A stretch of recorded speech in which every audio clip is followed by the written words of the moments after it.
December 2018 marked 2 years since the disappearance of Matthew Grant. He was reported missing and then 2 weeks later found murdered in Browning. And for the first time since that tragedy, his family has decided to share their story on television. MTN's Elizabeth Transu sat down with them as they recalled the day Matthew went missing and the search along the way and the tragedy they still live with today.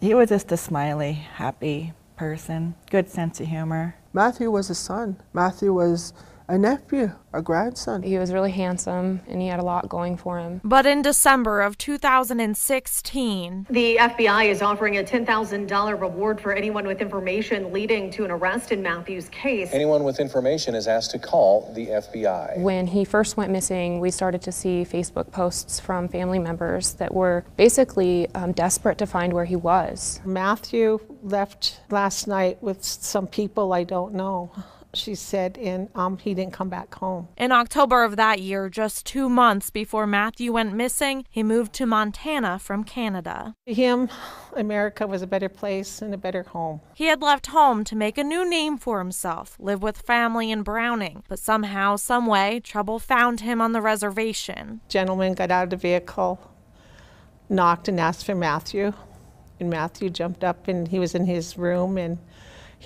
Fonda asked him, "Where are you going?" And he said, "I'll be right back, Auntie." Following every bit of rumor, tip, or information they could obtain. I think the hard part is that we weren't getting the help from the police. How do you do a search party? We Googled it.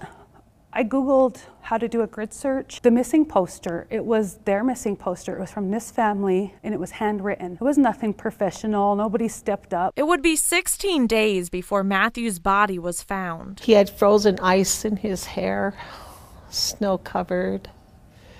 His shirt was partially pulled up, like somebody lifted him out of a vehicle and just tossed him there. And although Matthew was found, the family is still searching for answers. Matthew's story, there's a risk of it fading. For one, there are a number of other murders that have happened connected to or on the reservation, and they've faded. And so unless we start showing up, like I'm showing up today for Matthew, it's going to continue going on. In Great Falls, Elizabeth Transu, MTN News. Now, that was just a short snippet of what the Grant family shared with Elizabeth. For more, you can visit us online and join her back here tomorrow for part 2 of the story as she dives deeper into the ongoing investigation and what legislation is doing today for missing and murdered Indigenous people.